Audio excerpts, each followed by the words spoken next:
Except for the shocking color, this truck should look very familiar. That's because short of a few refreshes and zhuzzes, the 5th generation Toyota 4Runner hasn't seen a significant change in, well, I don't even have enough fingers on 2 hands to tell you how many years. That doesn't mean the 4Runner isn't worth talking about. It still is. And Toyota is clearly still making money on it, or this would have aged out years ago. So let's talk about what's new on this grande dame of the SUV segment. First and foremost, the 4Runner remains one, if not the last, SUVs that sports body-on-frame construction. It rides like a truck because it's built like a truck. Polarizing? Sure, but also as the last holdout, it differentiates itself nicely. The interior remains the same. And yes, it crosses off all of the essentials: decent-sized touchscreen, Apple CarPlay, Android Auto, Amazon Alexa. But to be honest, it's really starting to look a little bit dated, especially when we've just seen the Tundra. We know what you're capable of, Toyota. Among some new things, in addition to Toyota's Safety Sense, that's their standard suite of safety features, some of the higher trim levels get extras like blind spot monitoring and rear cross-traffic alerts. The big news for the 4Runner is the TRD Sport trim, which this one is not.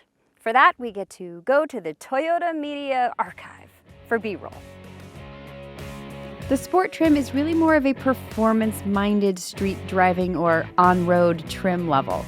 It gets some exterior differentiating features on the grille, rocker panels, and body molding. In the dynamics department, it gets an enhanced suspension for improved on-road handling, automatically adjusted dampers to better absorb bumps, and a center control absorber that's shaped like an X to link the shocks on opposite sides of the truck to help with stability. So no, I cannot tell you how that one drives because, well, I'm in the TRD Pro. And we all know that the TRD Pro is pretty much the off-road 4x4 juggernaut version of the 4Runner. But what I can tell you is that all 4Runners, even the new ones, are powered by the same 4-liter V6 that makes 270 horsepower and is still mated to Toyota's 5-speed automatic transmission. You can get the TRD Pro with an extended travel package for a more comfortable and capable ride off-road over big-time stuff. That system also hydraulically adjusts the lean of the 4Runner for more stability. In spite of its shortcomings, there's still a lot to love about the 4Runner. Great interior space, proven capability, and it's finally catching up in the tech department. But Toyota might want to look over their shoulder a little bit better because there's a big old horse breathing down their neck. That's right, the Ford Bronco.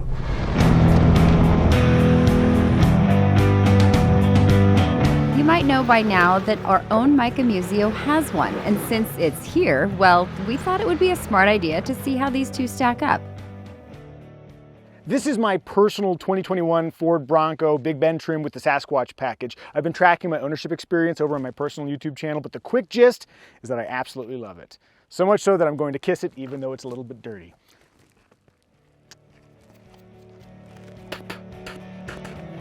My Bronco has the base 2.3-liter engine, and before you complain, the turbocharged 4-cylinder is much more powerful than the 4Runner's V6. The Bronco's 2.3-liter is punchy, with strong pull off the line, aided by a smooth and modern 10-speed automatic transmission that literally doubles the ratios found in the 4Runner.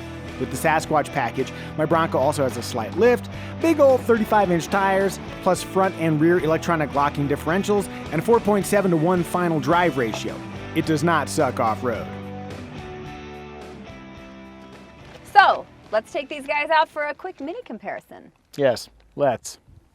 Micah? Lynn? Says you? Says I. Says me. I got the last word.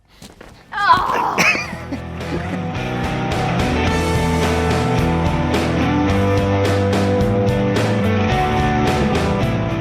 While it does have those truck-like driving tendencies, I really am still a fan of the 4Runner. I mean, if the interior really bothers you, you can just, I don't know, close your eyes.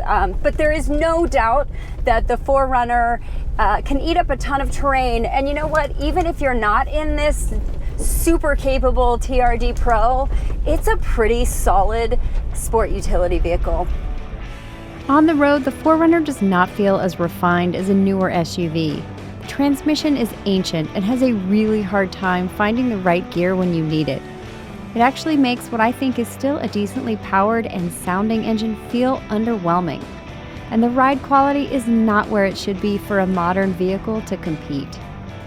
But listen, all of that notwithstanding, there is very little doubt that when you're off-road, the 4Runner remains a really good, capable off-road option.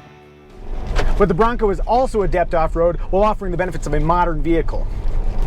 The real advantage with the Bronco is power delivery. It simply has more power and more ratios to work with, so it feels much snappier than the 4Runner. And I'm driving the base engine. Choose the Bronco's turbocharged 2.7-liter V6, and the 4Runner's dated engine really trails in terms of performance. That said, the 4Runner still has proven reliability on its side, and though its platform is old, off-road, the 4Runner still feels perfectly relevant. As for aesthetics, say what you will about production delays and Ford reliability, the styling of the Bronco is undeniable. It channels previous generations with classic rugged proportions. That thing just flew into my ear. But I'll tell you, it's going to age well. Get out of my ear, bugs.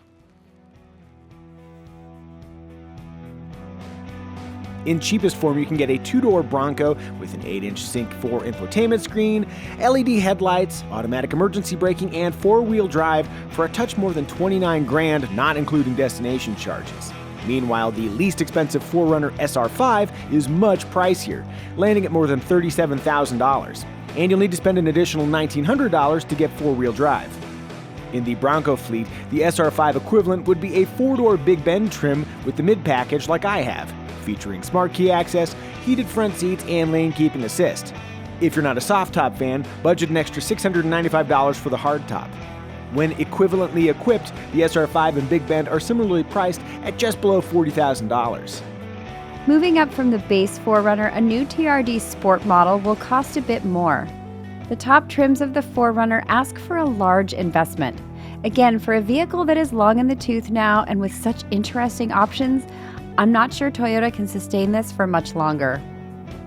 Besides being newer, one of the Bronco's advantages is its flexible trim structure. Sure, you can spend more than $55,000 on a loaded Wildtrak 4-door, but you can also buy a base 2-door trim and still add the Sasquatch package to create a supremely capable off-roader for around $37,000. Note, those prices do not account for outrageous dealer markups, which, as we know, both Broncos and 4Runners are susceptible to that kind of thing. Boo! Also, boo to the Bronco's awful fuel economy. The best it can muster is 20 city, 22 highway, and those figures don't get any better if you choose the manual transmission. A manual transmission is incidentally something you cannot get on the 4Runner.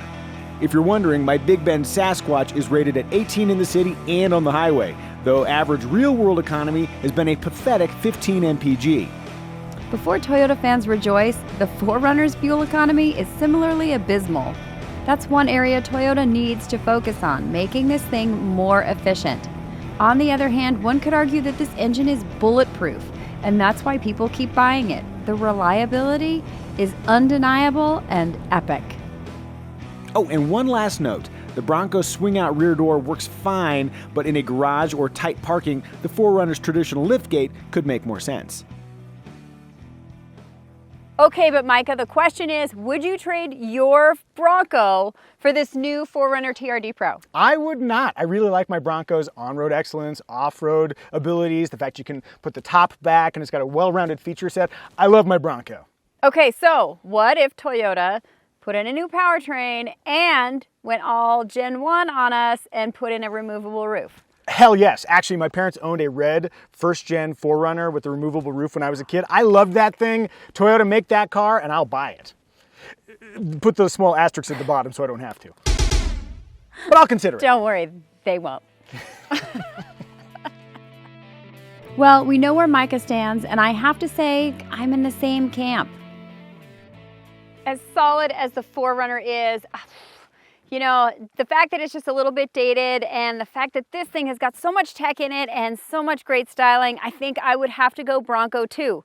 That being said, come on Toyota, we know you have it in you, so bring us something that will absolutely blow our minds and change them.